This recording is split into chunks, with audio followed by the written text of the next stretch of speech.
Good morning, everyone. Thanks so much for being here. We're really excited to kick off this session. We've got a lot of content planned, and we are grateful to see all of you in this packed room. Very excited. I'm Heather Noonan, the Vice President for Advocacy for the League. Together with my partner, Nejin Lee, we are the two-person office in Washington, D.C., that works with all of you to advance federal policy and also to grow advocacy skills for the important work that happens in your community and at the state level as well. We have a terrific panel assembled here. They're going to each introduce themselves as they talk about their own approach to recent advocacy projects that they have underway. And then we're going to spend a little time in conversation about the strategies that seem to be working for today's policy environment. After we have that conversation, we'll spend a few moments also listening to the questions you have about the work that you're doing as well. But first, I wanted to say we named this the Art of Creative Partnerships for a few important reasons. One is when we're working at the federal level, we have found it essential to be side by side with the broader arts sector as we make the case for the value of the work that's happening in orchestras at the community level.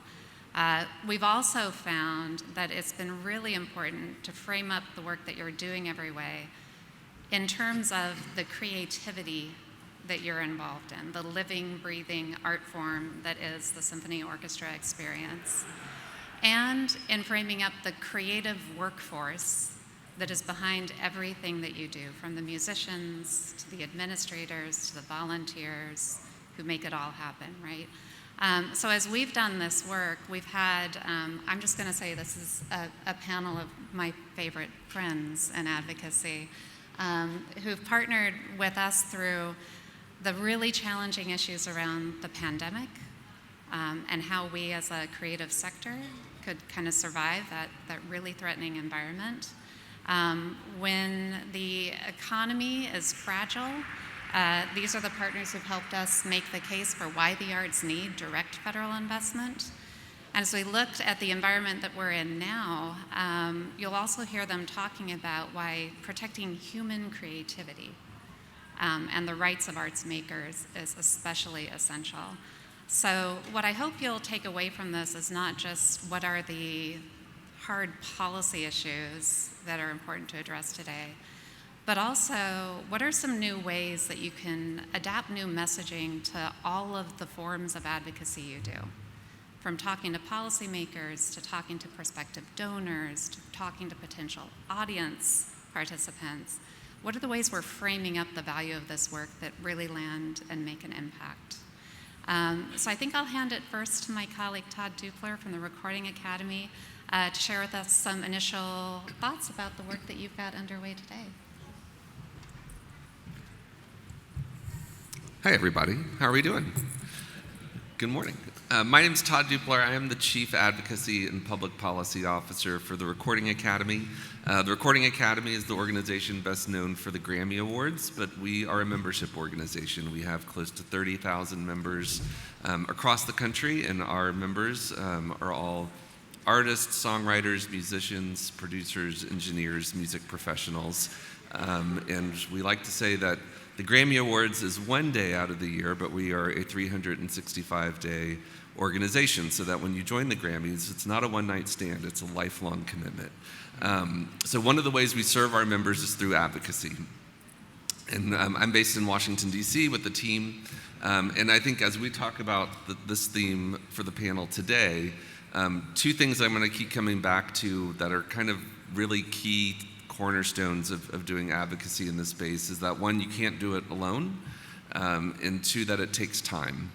And I think those are both things that are really hard when you're in the thick of it to remember, because sometimes you feel the urgency, one, that you have to move fast and move alone, and two, that that it's taking too long. But these things do take time, and we have great examples that bear out that most successes did not happen overnight. They happened over a long stretch of time. Heather asked me specifically to talk a little bit this morning about the work we've been doing around AI and artificial intelligence. That seems to be a popular topic these days. How this first started for us, I remember going back maybe 3 or 4 years ago being in Los Angeles for Grammy Week, and I was at one of our industry events, and people kept coming up to me saying, "What are we going to do about AI? What are we doing about AI? You're the head of advocacy in DC. What are we doing about AI?" And I kind of was like, "Yeah, we're working on that." And then I got my phone and I was like, "What is happening with AI?" because it was so new. Nobody knew what this was. But that was when it was hypothetical, and now we're living in it, and it's something around us every day. And so, I think the first thing you have to think about is, what is your organizing principle? For us at the Academy, the story of recorded music is the story of technology, right? We went to multi-track recording in the studio. We've gone through synthesizers and drum machines and sampling and Pro Tools and software in the studio. And so throughout every generation, there's been changes to the technology we use and the methods we use to create music, and how do we adapt to that? In some ways, AI is just another iteration. It's another tool, another technological advancement that people are going to use to create music. But there are some unique ways that AI is different. And so, Heather used the word human creativity, and that really is the core, the essence of what we are here to protect, is the human at the heart of music. Our members are people. And so how do you balance that need to, one, embrace new technology? We're not anti-tech, but we do not want something that is going to replace the people that make music special. When you think about AI policy, it helps to kind of organize it into kind of 4 buckets of how change happens with AI. There's the litigation bucket, the place where people are suing each other and change happens through the courts. There's the regulatory bucket, where you have government agencies taking action under their own authority. There's congressional action, passing laws, and then there's industry action, when industry stakeholders are cutting deals with each other. And we've seen all 4 of these things at play in the AI policy space. When it comes to legislation, that is the slowest one to happen of all 4. Because we've already seen that. We've seen regulatory action from government agencies. We've seen lawsuits that have yielded industry deals and relationships. We have not seen any legislation passed, at least not at the federal level. We have seen some at the state level. And so again, that principle of things take time, of remembering that Congress is very slow. It's the deliberative body. Define deliberative however you choose. So as we think about the policies we're focused on, the first one that stood out to us is, when you're thinking about these generative AI models, you can think about both the inputs and the outputs. What goes into the AI, and then what is the AI producing? A quick issue for us was image, likeness, and voice. We were quickly seeing AI used to create digital replicas, not just deep fake videos, but also fake sound recordings, where you could release a sound recording that sounded exactly like an artist, release it onto a streaming platform, start collecting royalties on it, or divert royalties away from the real artist, and they had nothing to do with this recording. There's something kind of fundamentally transgressive about that, to know that somebody can take your voice and your image and create something that is not you, but purports to be you to the rest of the world. And so we've honed in on that issue as an area of action. On the input side, we also know that these AI models are using copyrighted works to train, that they are taking the work of other people to teach these AI models how to create music, and they're doing that without permission. So all the legislative action we've been focused on at the Academy, and with our allies, including people at this table, especially Kevin there at the end, has been kind of on those 2 sides of the ledger. We've had the most, I think, impact on the image, likeness, and voice issue. We are currently working on a bill in Congress called the No Fakes Act. This has been something that's really been, so far, at least a 2-year project, I think really a 3-year project.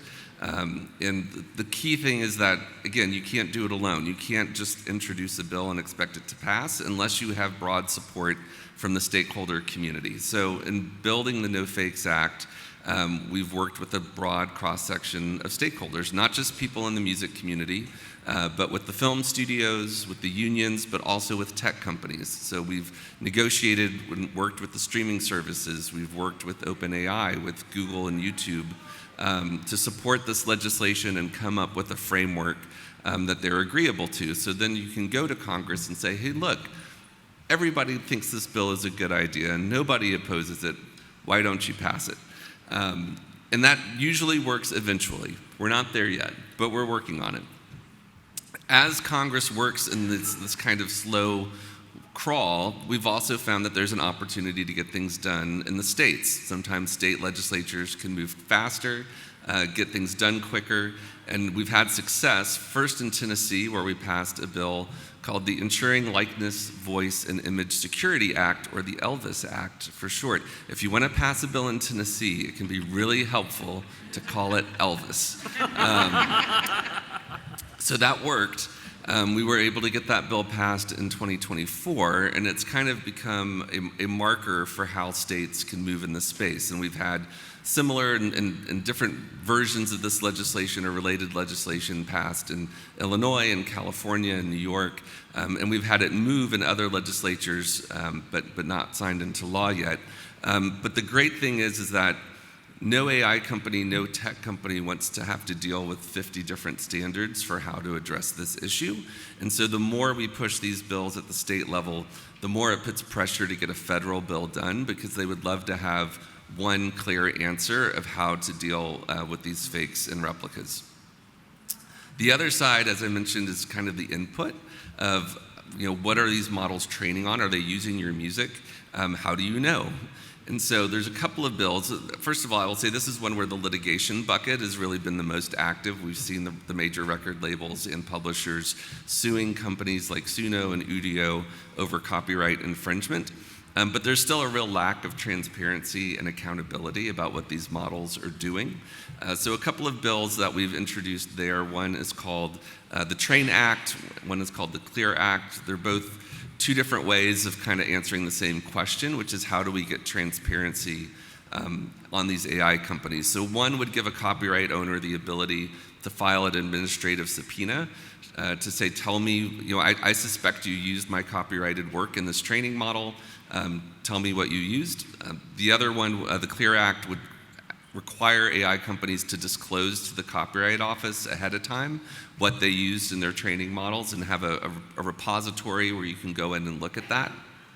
So those bills are both actively before Congress. In some ways, they're kind of messaging bills. They're really a statement of principle of there should be transparency around these models.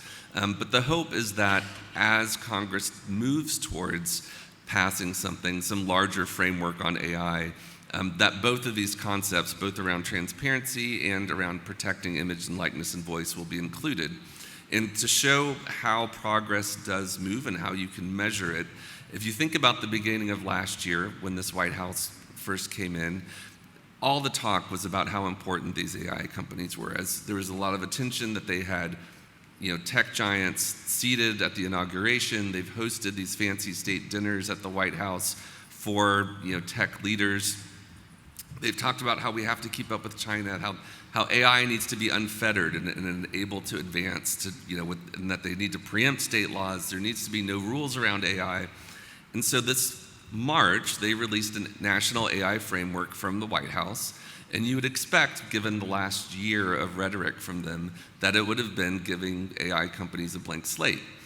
Interestingly, there was a few interesting notes in that AI framework. First, it said that AI companies should respect copyright law. That was interesting. Then it said that there should be protection for image, likeness, and voice. It said that there should be licensing frameworks that make it easier for copyright holders to license their works to AI companies. And it said that even though the administration believes that using copyrighted works for AI is fair use, it recognizes that there are other people that disagree and that courts should be allowed to resolve the issue. Just the fact that they put that in an official White House document marked a huge shift in how they are dealing with this issue. And so it shows that the work that we do isn't done in vain. It's not like a tree falling down in the forest, that you are measuring sometimes in inches and not yards in terms of the progress that you can make. So we are still optimistic that if not this year, then even next year when there's a new Congress, that when legislation happens, and it will happen at some point, that we will have a seat at a table and our issues will be included. So I'll leave it with that for now. Thanks, Todd. You mentioned how important it's been to get a broad base of stakeholders behind this issue, and probably a lot of time goes into aligning their perspectives so you can be heard in a policy forum. But to get a bill through Congress, you also need bipartisan support, right? And I just wonder if you'd comment on that, because we're in a room full of C3 organizations that are nonpartisan by law, right? So we always have to work on both sides of the aisle. But it's also the only way to really make progress. And I've always thought of the work you're doing as a real standard of excellence in nonpartisanship and bipartisan partnership, because so often with the issues you've gotten across the finish line, you're finding kind of bipartisan soulmates to lead the way on each of these issues. So can you just talk a little bit about how do you find those partners who will work well together? Yeah, and I think this will come up also in some of the later conversation we have. I mean, I think we all believe in the power of music to bring people together. It's a cliche, but it's a cliche that happens to be true. And it's something that we see in our work, is that music always resonates with people for some reason or another, whether it is your own personal background, music you connected to, people in your community.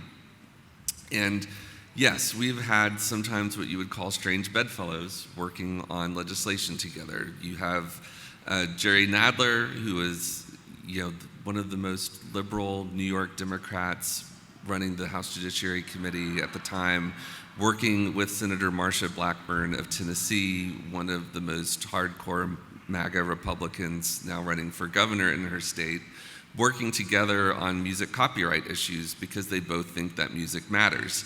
I think the challenge as an advocate, and especially working with members and people in the community, is that you have to be kind of really focused on the issue that you're working on, right?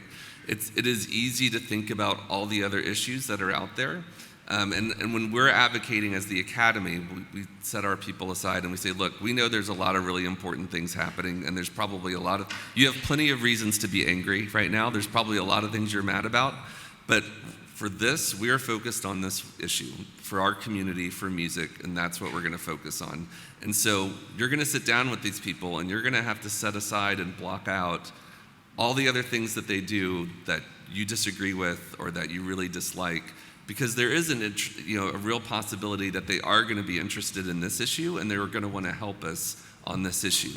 And you may have a hard time reconciling the fact that they are really interested in this issue, even though they do all these other things. But if you want to get this done, you have to be able to focus on that and be able to kind of put your blinders on to take advantage of that moment. And when you're able to do that, you're able to get success, and we've found that to be true. You also talked a lot about state-level action, and this is our segue to Kevin Erickson from the Future of Music Coalition. You said sometimes it moves faster at the state level. I'm going to say nearly always it's moving fast at the state level. Kevin has been a tremendous partner to us on the topic of ticket fraud. And just a show of hands, who in the room is getting touched by this issue? Yeah, we're hearing all the time, right? So Kevin, can I hand it over to you to talk a bit about how rapidly things are moving? Sure. The work of FMC and how we can all be a part of the next steps on that issue. Sure. So the Future of Music Coalition, we operate with a think tank model. We're a very small organization. We work closely with all of the membership organizations, but we have a little bit of a different model that's more of a think tank. And that has allowed us to focus on sort of the policy development side of things. And in our view, good public policies align the interests of artists and fans and all of the ecosystem of infrastructure that supports our artists in reaching audiences, which includes presenters, venues, institutions. And when we look at an issue like ticketing policy, like the dysfunction that we've all experienced in the marketplace is not accidental. It is a product of bad public policy choices. And the reason that these problems, this dysfunction, has been allowed to exist, largely owes to the outsized influence of a couple of problematic actors in the space, and the failure of policymakers at the federal level and at the state level to center the voices of some of the most impacted parties, which includes artists, which includes fans, but certainly includes y'all as well. Like, the voices of orchestras in this conversation has already been incredibly impactful.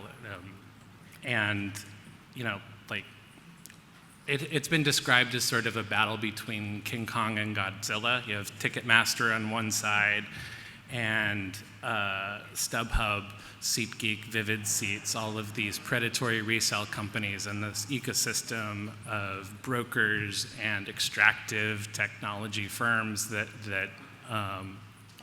provide them the tools to run these bot operations.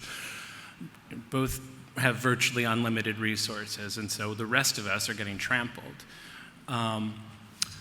But starting with some of the collaboration that happened first with pandemic relief and some of the broader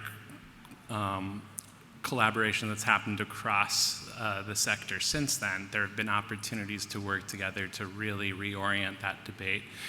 And it's working, and it's working fast. I would say that the United States is generally about 15 years behind the rest of the world on ticketing policy issues, and on competition and regulatory policy broadly, and on consumer protection. But we're starting to catch up pretty quickly.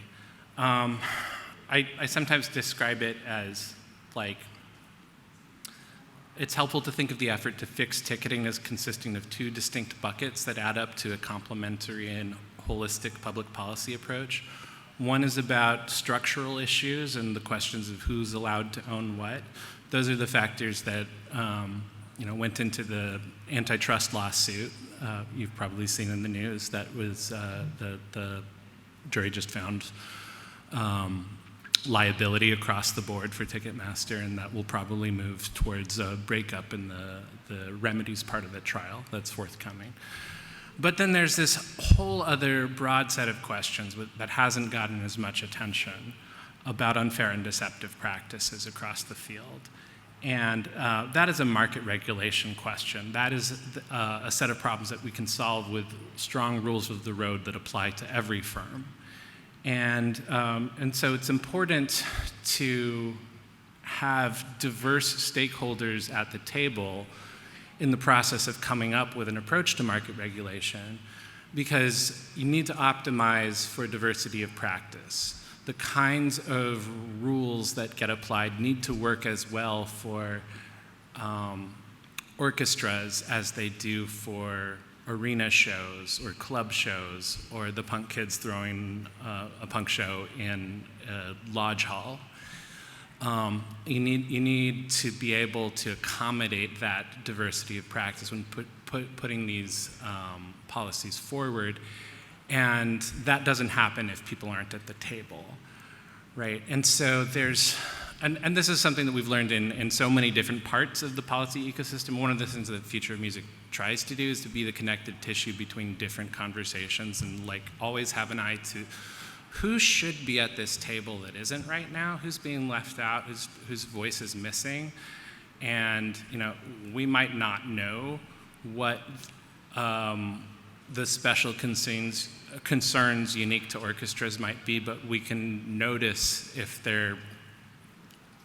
there's a moment where we need to raise a flag and say, who needs to review this before the bill gets introduced?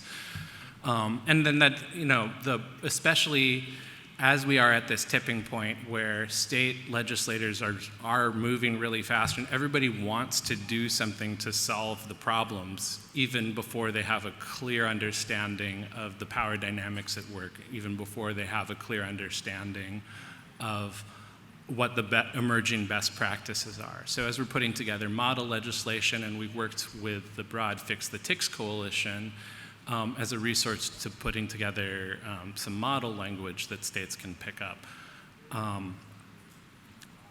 That's been one of the things that we've been trying to continually flag is like how do we make sure that, for example, dynamic pricing is a really contentious issue right now. And the entirely valid outrage that consumers feel about dynamic pricing as it plays out in at this arena show level where these very, very extractive practices, like it makes sense for public policies to address that. But there's a risk that if not crafted thoughtfully and inclusively, that going after dynamic pricing in an arena show, they might eliminate the ability for orchestras to use dynamic pricing in an actually progressive way that allows them to earn as much as they can from wealthy patrons while making it possible for folks from the community to have basically subsidized admissions. And we don't want to take those tools away, right? But the only way that policymakers are going to be able to understand those nuances are if we commit to having everybody at the table and find opportunities to be part of those conversations as they're, and it's happening everywhere. Like, I think there were 20-something states that had active bills on ticketing policy in this past legislative session. There are still a few more that haven't wrapped up, and so like we're still watching California, New York, Delaware, I want to say North Carolina, but there's going to be a whole lot more in the next state legislative session. So this is the moment to start having those conversations, both with the commercial venues in your states, because they're often the ones leading the way on this, with other nonprofit leaders, and artist organizations across the state.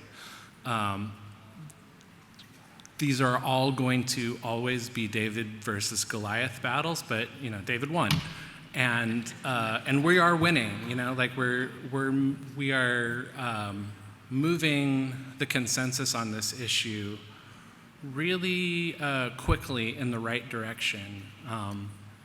So like we have this great opportunity to just keep it up, and hopefully from there we're able to build a kind of ongoing collaborative relationship between all of these different stakeholders that we can sustain into other areas of policy as well. So can we just play out a quick example of how the nonprofit specific issues play out on the state level? Because you've been sharing with me some examples where when nonprofits came to the table, it helped kind of turn the direction of the conversations in a couple of ways. One is you can see a broader constituency for who's harmed by the issue because you have more voices at the table, right? But then there's also the technical aspect of how do we make sure this legislation will help all of those stakeholders. So one thing Kevin and I have been working on together is, the basic problem is that, and my friend from Allentown here can attest, if you do a simple internet search on one of your concerts, the chances are what's going to pop up are 3 or 4 websites that are not yours, right? And these are secondary market sellers who are telling your audience that it's going to cost them much more to participate in your concert, right? And they very likely don't have possession of the tickets that they're selling to the audience at that time. So they are considered resellers. So a lot of this legislation is written to put new restrictions on the resale of tickets, right? This is good for us because it protects us from this fraudulent activity. But most of you are resellers of tickets also, right? Because you've got a subscription-based model, and you, in service to your audiences, you're offering very flexible packages where they can return tickets, they can exchange tickets.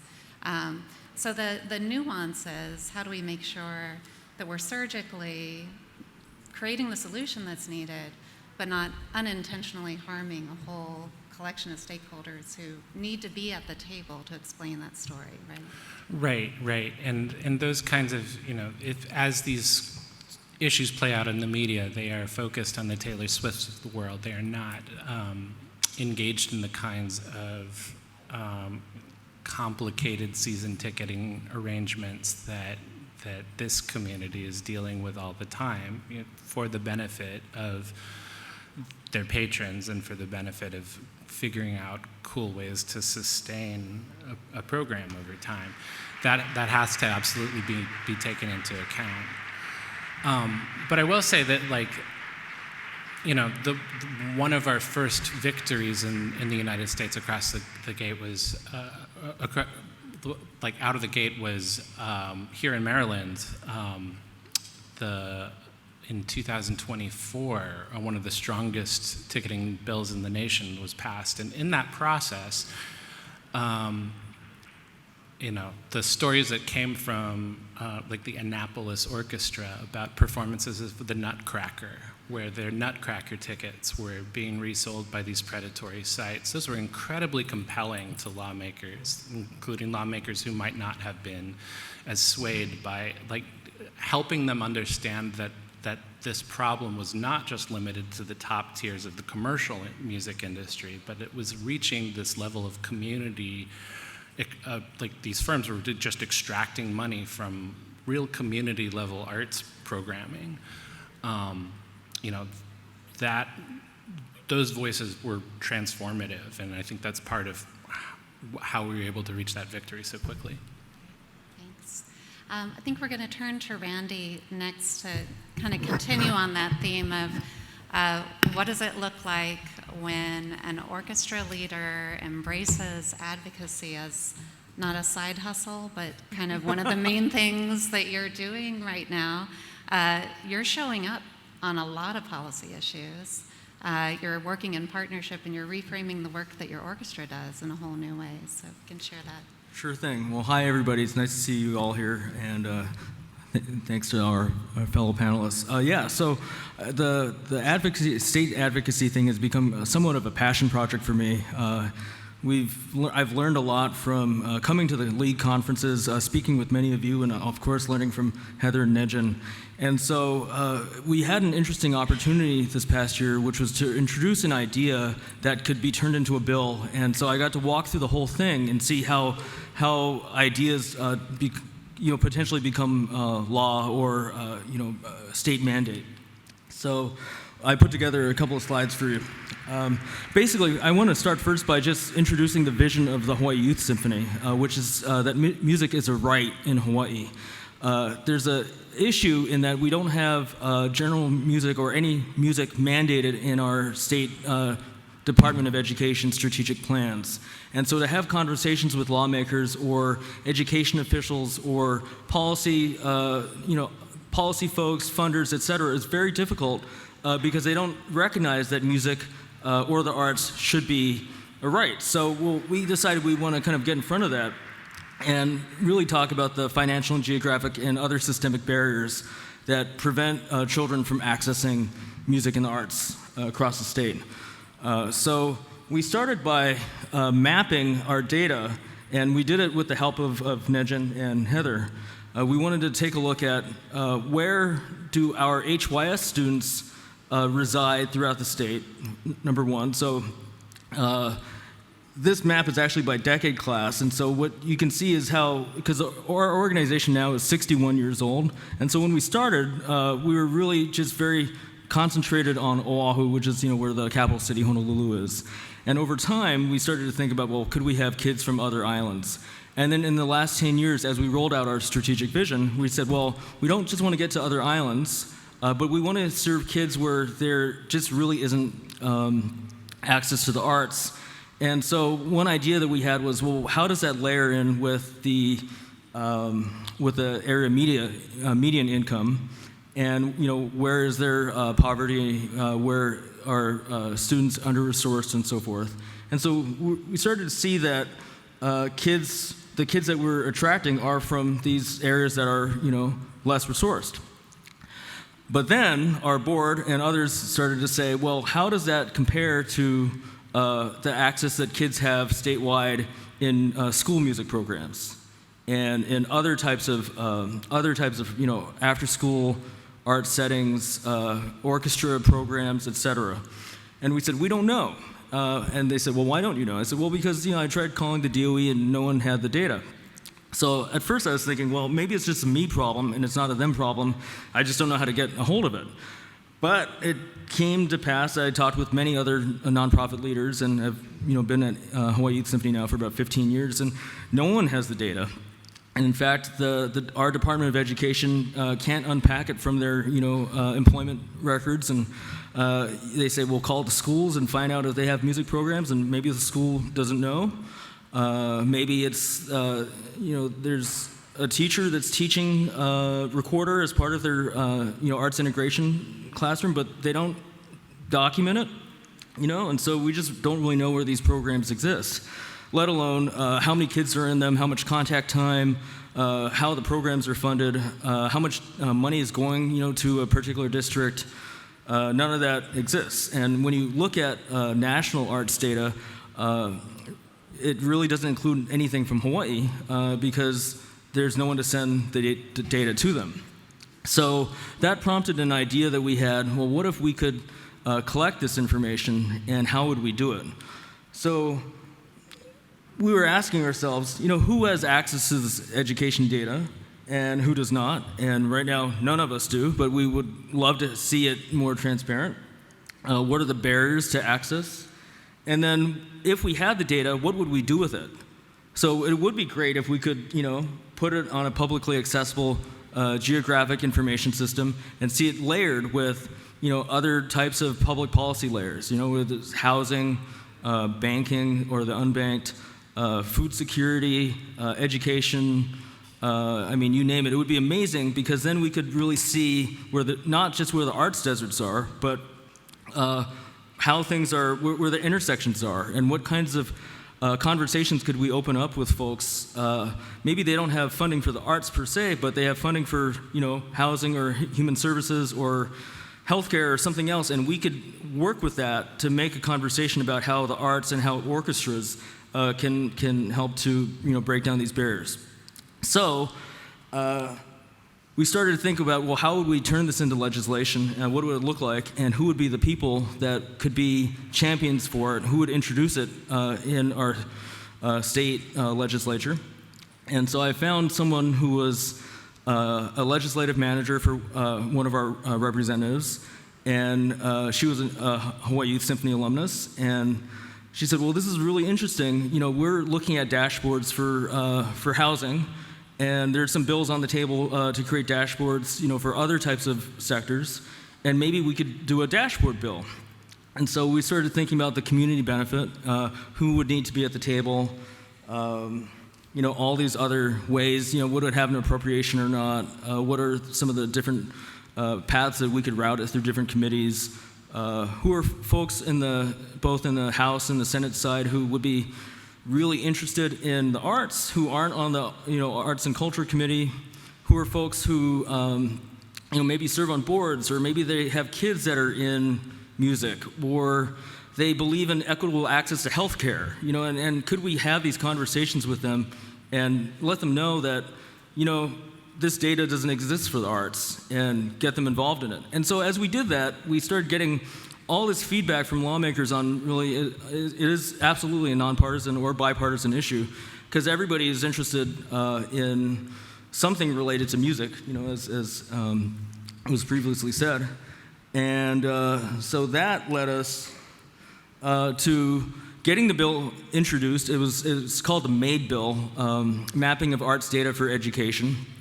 And it went through 2 House committees and a Senate committee. We had to get a lot of public testimony. And so we went and we sought agencies who weren't at all in the arts, so like, Office of Economic Development, sustainability and planning. We got organizations, centered around data equity and data transparency, folks who are really interested in the subject matter, but also other arts organizations. Of course, we got testimony from our Hawaii Symphony Orchestra, and a lot of the orchestra musicians, our HYS team, our students, you name it. And we ended up being one of the most widely supported arts bills this session. And the bill actually stalled because 90% of bills don't make it through, but we transitioned to a different vehicle. We turned into a House resolution and House concurrent resolution. And then we went and got more testimony. And at the same time, we had their AI bill. There's an AI bill for music, and there's a secondary market bill that was at the same time. And so we were able to build some coalitions with other folks, get them to support ours, and we supported theirs. And then the resolution passed, or was adopted, rather. And so here's some photos of our advocacy wins. And so you can see, bottom row, we also helped the Hawaii Symphony Orchestra's bill to become the official state-designated symphony. And so we helped to organize musicians and community members. And then, of course, last one is our students. And, you know, the power of youth voices as community voices cannot be understated, so great to have them there as well. So we still have some work for us because now that the thing's been adopted, we're actually going to have to do the work. I have till 2030. One of the caveats was they put together a task force that they requested me to chair, but it has like 14 people of different, like it's got our superintendent of the entire Department of Education in Hawaii, the commissioner of the State Public Charter Schools Commission, the independent schools, the executive director of the State Foundation on Culture and the Arts, our Hawaii Arts Alliance, people from the other islands, and then the sitting senator and representative on the 2 arts and culture committees. So it's like a big group of people to kind of herd. I have no idea how it's going to happen, but at least we got it through. So that's my experience.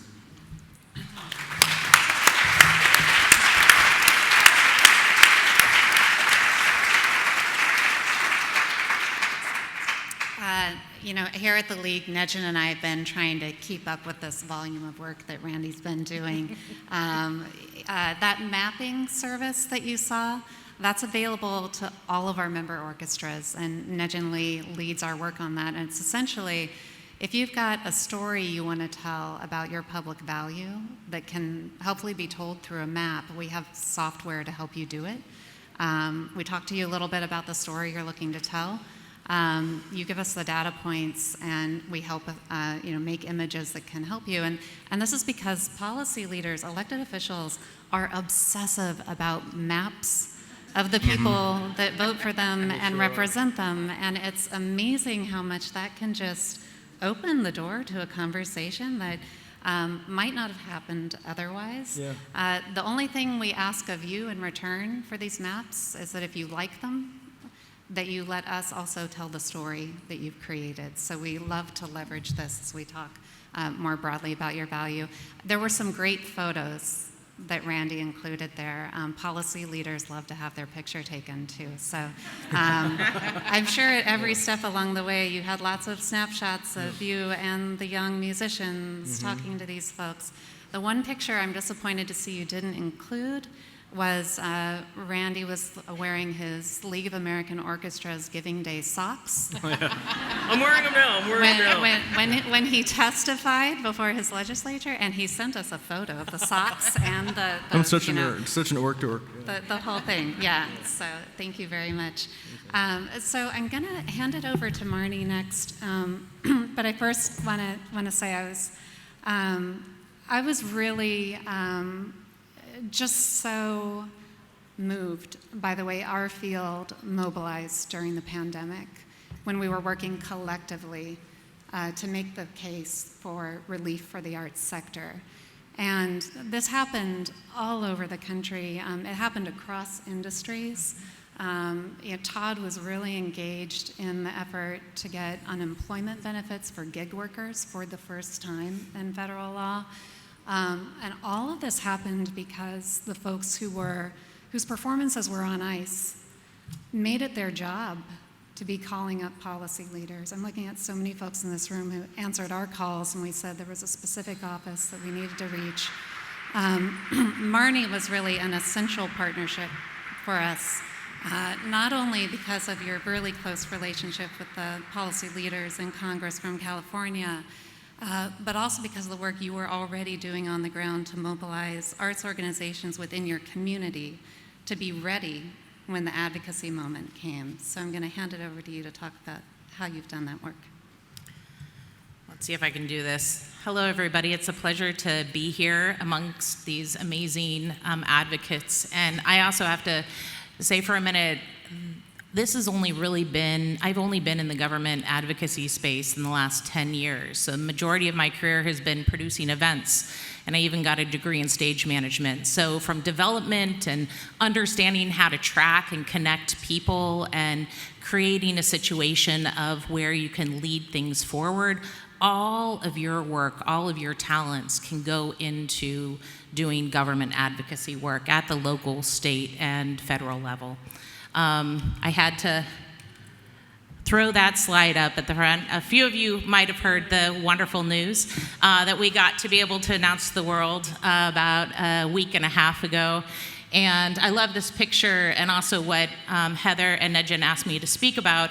She is definitely helping us change the narrative, not just in San Francisco, but in the entire world.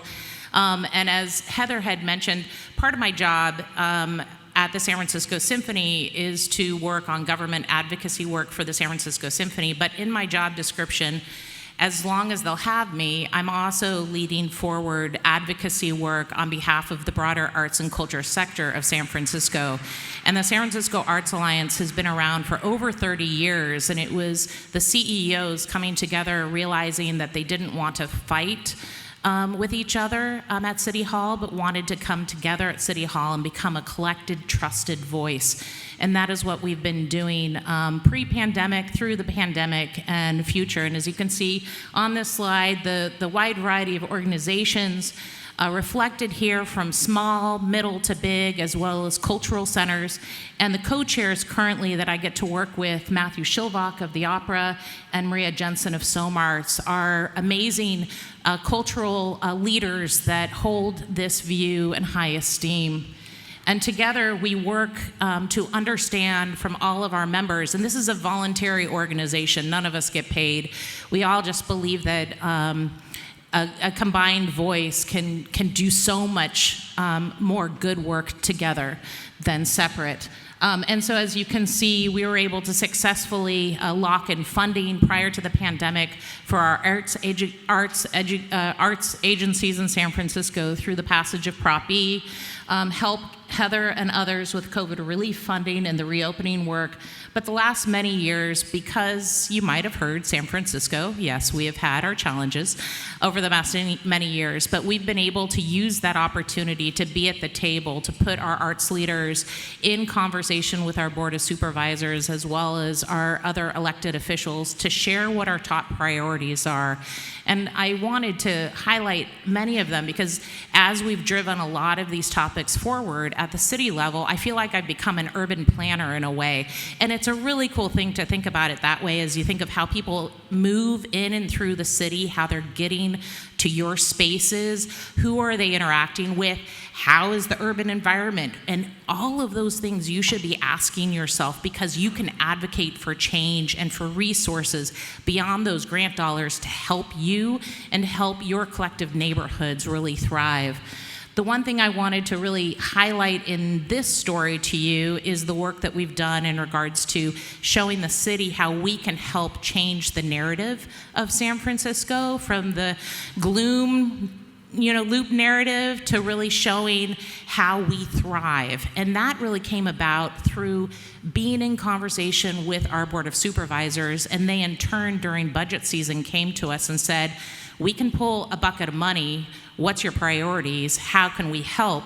In turn, they were having conversations with the entertainment and for-profit sector, understanding what their struggles were, and they were able to then bring us all together and create something that I think is first in the nation, but it is really, really exciting. It's sflive.art.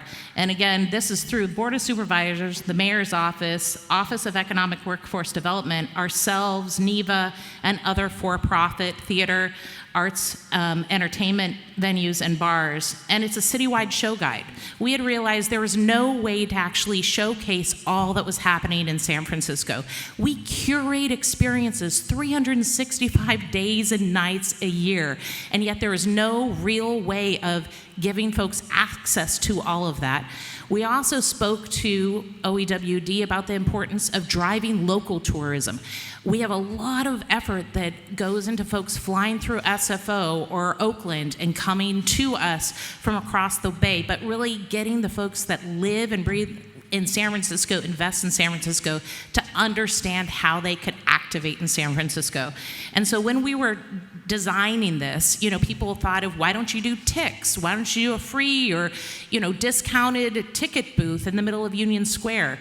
But that doesn't really work with San Francisco. And so we realized it needed to be online. We realized it needed to be mobile, but we also wanted to be able to create something that wasn't going to have additional work on all of these organizations, as well as not a lot of overhead in regards to who was going to move this forward. And so I think this is a good use of AI. We've been able to use AI to scrape venue websites so that wherever these activities are being hosted, it's getting pulled into this online calendar, and it is free for all to use. And so here's a little snapshot of one of the ways of looking at it. You can look at it through events calendar, curators, venues. And what I love about this is you have, again, you have the right here, Yerba Buena Center of the Arts next to Fort Mason, next to the new Conservatory Theater. It's all an even playing field, and you're able to create different tastemakers, get folks curious about what's going on in the city. This is the timeline. Funding, as Todd shared, it takes a while to get things through our lovely local, state, or federal government, but we got funding in 2024. We launched this last fall, and this summer we're rolling out new improvements, one of which is we're now able to loop in all of our various museums and galleries to be a part of it, and we're going to be adding new features this summer as well. And this is a snapshot of the steering committees. Again, I love coalitions, so this is just showing you the broad swath of who's all involved. And then also look at that quote from Mayor Lurie. As Randy was talking about, data is king. It is always great to be able to lead with data and to be able to make sure that the data gets incorporated into the quotes that your elected officials are throwing out at you, out there. This is just a little snapshot of where we're going with all of this in regards to the 60 museums and galleries becoming a part of this, as well as the new features that are being added in with highlighting neighborhoods, saving the event to the personal calendar, and adding a map view of events and venues. This is some impact data of what we've learned to date. There's a lot of room to grow. There were some assumptions made by the agencies designing this, and we're tweaking that now. And we're looking forward to rolling out some new shock and awe marketing campaign, because you can create something, but if people don't understand what this is or how to access it, it's not going to go anywhere. And we want this to grow. We want this to be a known, trusted source for everyone. And some of the ideas this summer in this strategy is looking at neighborhood itineraries, highlighting all the different places of San Francisco and how you can build a day and evening. Also, venue tours. As venues are the kind of the core of holding what we are creating, being able to give folks a snapshot, getting them comfortable, getting to your venue. What is the venue like? What's backstage like? And using trusted voices already known in the social sphere to drive that language forward.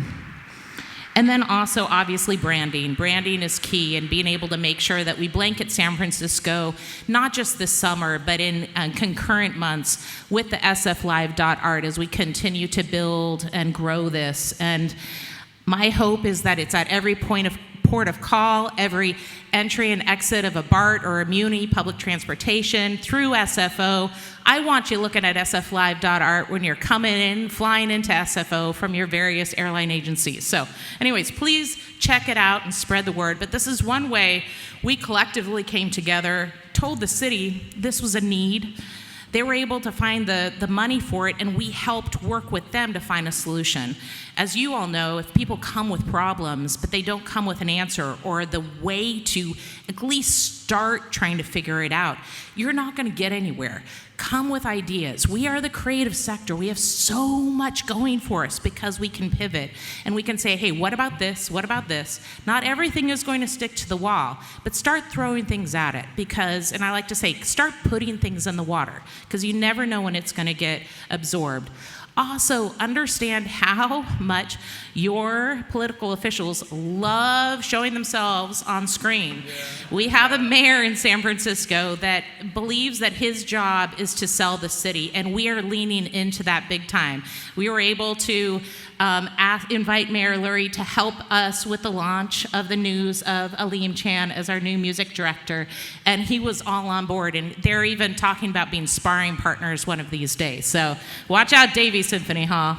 But then also, the Board of Supervisors have taken his cue, and they're walking out and around in the city, capturing, helping to promote what we're doing out to their constituents. Again, use what they're doing. They're doing it. Just invite them in. Also invite them during the day. Not all of these guys like to go out at night and they have ethics rules. So invite them to your rehearsals. Invite them to when you're bringing students to your hall and let them capture it. Makes them look good, but it makes you look even better to all their constituents. Thank you.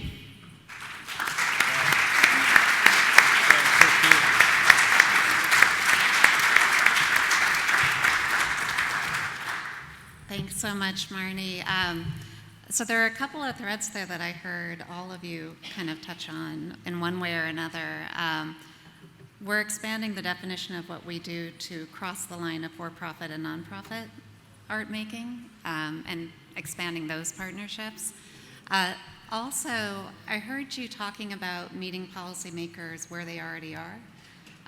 So most of the issues we've talked about today haven't even touched on arts-specific policies, like funding, right? You're talking about how do we help with education reform, right? How are we talking about urban redevelopment?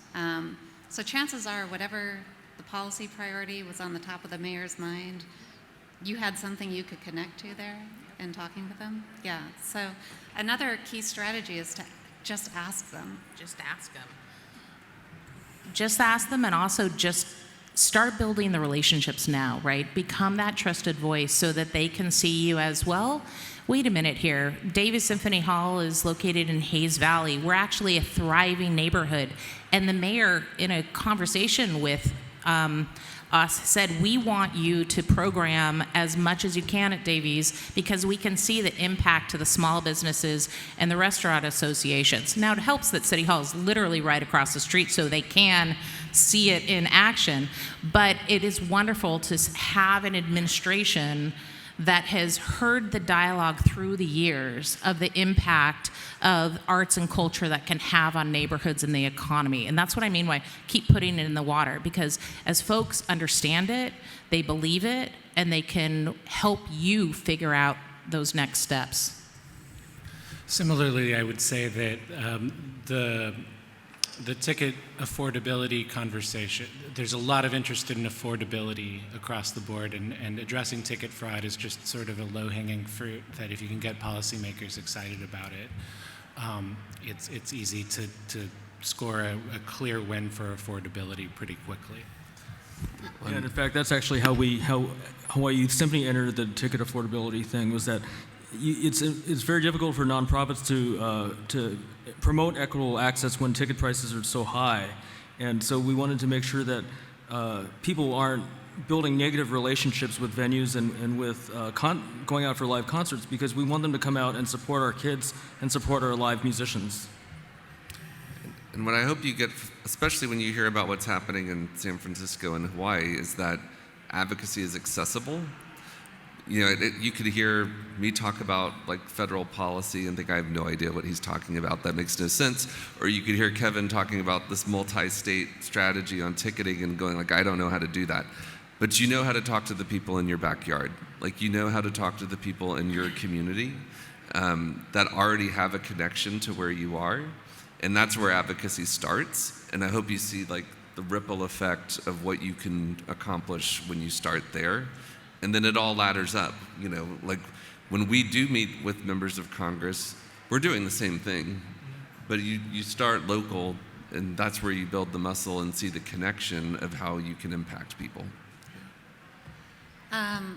There's a lot of noise in the policy environment, which is a subtle way of saying we're living in complex times, I guess. So I wanted to ask each of you, how do you cut through the noise? And how do you cut through with messages? What are the messages you're finding are really landing? If you can think of one that, or maybe it's something you say about the music or arts sector that surprises a policymaker or makes them think about it differently. Kevin is infamous among advocates in Washington, D.C. for literally using puppets to explain the Music Modernization Act for policy leaders, right? Yeah, you can look it up. It was on C-SPAN 3. It apparently did well enough on C-SPAN 3 that they promoted it to C-SPAN 2. So there are all kinds of strategies, right? To get attention and also to help things land. I mean, it started because as I was going around talking to staffers, it was a complicated bill, and they kept saying, well, can you explain this to me like I'm 5? And so I just went full Sesame Street and got the puppets to, here's the musician, and here's the record label, and here's the streaming service, and here's how they pass the money around.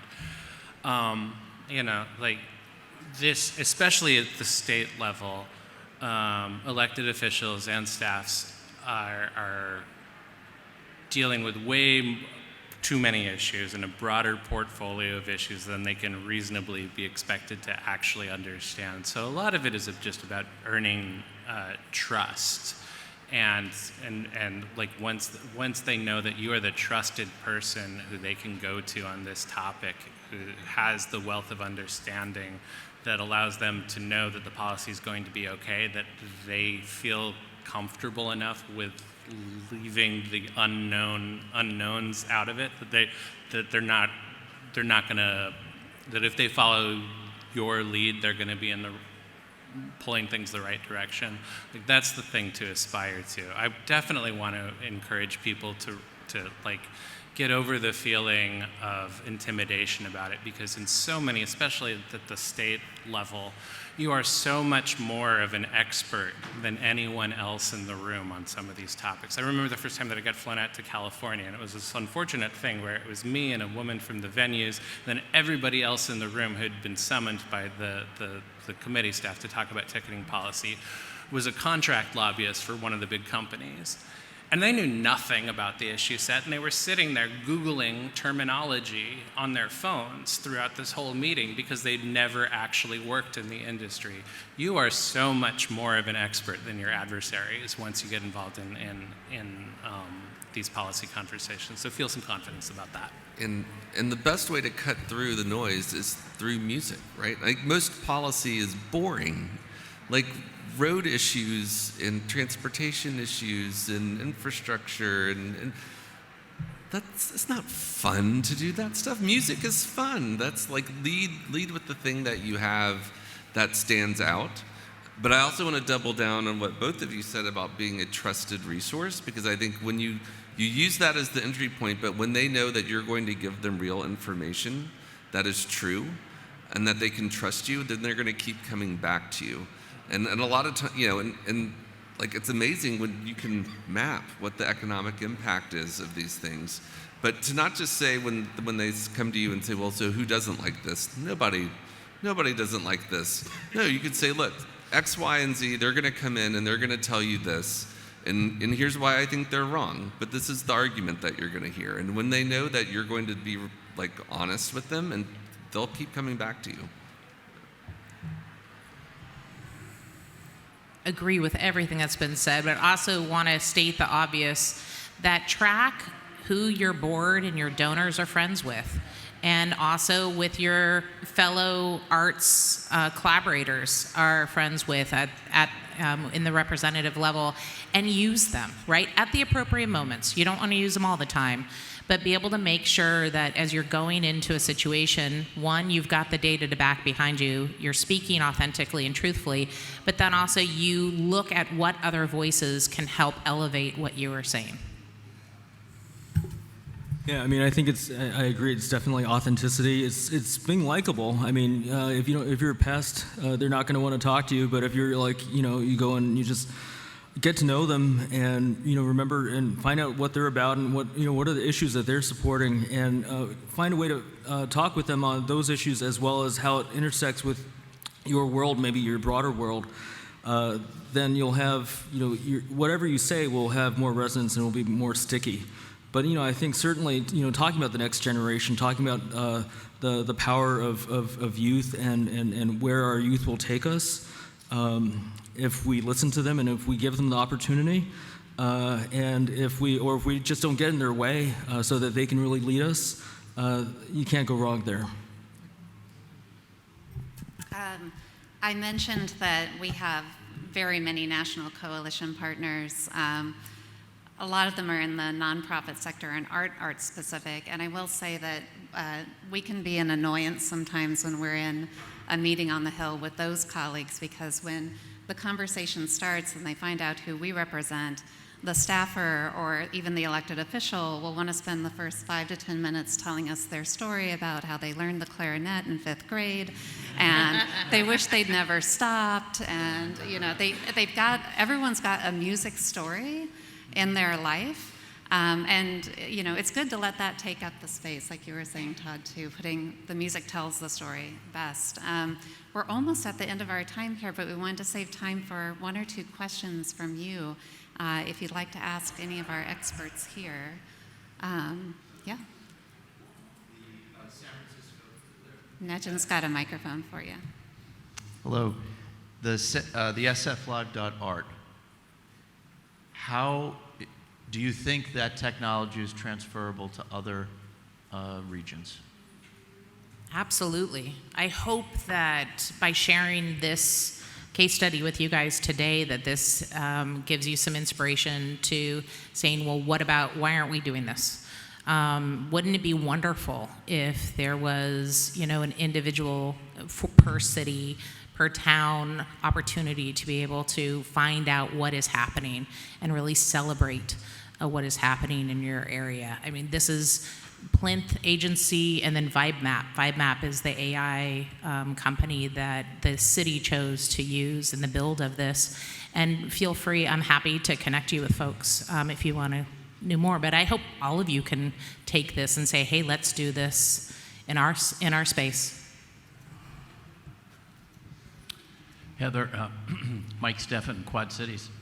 Not all of us have the ability or the time maybe to sit down with these policymakers face to face like you guys are doing. I've had good luck with witness slips at the state level. A couple of trusted organizations that when they send me an email, I mean, just like we believe in the league, I will take action on it. And they make it easy for me. You push this button and it takes you right to the witness slip.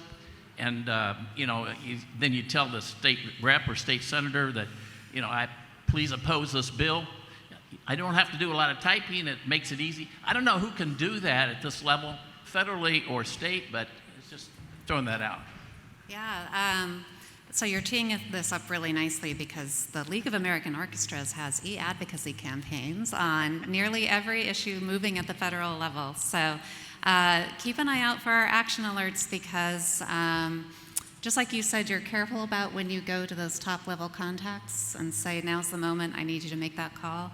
We're very careful about how often we come to you and say, this is when we need you to reach out to your members of Congress. So please believe us when we send those messages. That what you can do to respond is really important. The other thing I'd say is there are state networks, like the ones you just described, that you might want to inventory and ask yourself, are we at the table with these groups? Every state has a nonprofit alliance that is really active at the state level in legislation for the charitable sector. Be a member of your state nonprofit alliance. Nearly every state has an arts education alliance. Are you in that loop? Are you getting those messages? Your state arts alliance. NEVA was mentioned a few times here, the National Independent Venue Association. This association was born of the pandemic. They literally created themselves because they saw a need for the emergency relief that eventually became the Save Our Stages Shuttered Venues program. They've got regional and state level chapters that you can get plugged into. They have nonprofit members as well. You've got Todd has an amazingly effective network of Recording Academy chapters that are engaged with each other and with state policy leaders. So I'd just say make sure that you're taking that shortcut of being side by side with the folks at the state and local level who are already engaged. I would add consumer protection groups to that list as people that you should be reaching out to, in part because some of the time they can get pulled the wrong direction because they haven't talked to folks like you. Yeah. One more question. Yeah. My name is Diana Love. I'm from the Annapolis Symphony Orchestra. You gave the example of what happened with our ticketing. I actually was one of the people who went before our state legislators to be a witness on that case, which actually was about some of our classic music concerts. We call them our signature series. We have a ticket opening price of $25, and third-party ticket vendors were selling our tickets for over $1,000. And in this case, people would show up. One of them was in our community, a VIP, the president of a local college, and she had purchased a ticket for which there was no seat, and we were sold out. So because we have very close-knit relationships that we've built from the ground up with the help of our board members and others with our local delegates, it was easy for us to just call Don Guile and say, we want to be witnesses, we want to talk about this, can we have a meeting so we can describe it from our experience? I cannot underscore how important it is to build those relationships, which start with a phone call with your local alderperson and then working your way up. However, my question is, once we got that far and we were sitting at the table against the Orioles and the Ravens and people who like third-party ticket vendors, what is it that we could do with the league to try to grow our voice, our reputation, and our power as an industry in these types of situations? Yeah, absolutely. So I'm also going to ask Kevin to weigh in more specifically about the David-Goliath equation that you just described as well. So at the federal level, we're networked with the organizations that are working on this problem as well. And I'll say the technical expertise that Kevin described is actually the thing that is making more progress than trying to make our shoulders bigger than for-profit entities that are funding a lot of campaigns on the Hill. So just really rely on the story you just told as landing with policy leaders is one thing I will say. From the league's perspective, what we're trying to do is make sure that this nonprofit part of it is always in the room when the federal policymakers are working on a solution. It will take a lot longer at the federal level to see something than you'll experience at the state level. So we have been working with NEVA on the model draft legislation that states can use. And what we do is take a look at their excellent product and with Kevin say, if we make this little change here or there, we'll make sure that the nonprofit and subscription-based model is supported by this. So I would say if any of you become more engaged at the state level, if you do want to reach out to me, we can talk you through those pieces of it because we've road tested a bit. Kevin and I are in policy conversations with the Federal Trade Commission. Those are going slowly, but something might become, a report might be coming soon. We're talking with some House leaders who are really aggressively trying to get the ideal legislation at least introduced as a marker bill. But the more we hear from you about your stories, the better we can do things at the federal level as well. Yeah. Do you want to add? I mean, I think that at the state level, every state is different in terms of like who the stakeholders that have capacity to engage in advocacy are going to be. And like I have the benefit of being able to look at it from the national point and kind of get the 30,000-foot view. But there is no organization that actually has the capacity to granularly track the status effectively of all of these bills in all of these states. Everybody's doing their best, but I think that is really, frankly, a place that like more philanthropic investment in folks who can be that connective tissue between federal and state policy conversations and make sure that the folks engaged in those fights are able to maximize the potential of a coordinated coalition, rather than it always being such an ad hoc David and Goliath fight, which is how it's played out so far. We were really thrilled to see that we had a packed room here today. I'm going to be honest with you. There was an AI session opposite to this, and I was sweating a little bit. Thanks so much for being partners in advocacy with us here today. Please join me in thanking our panel as well.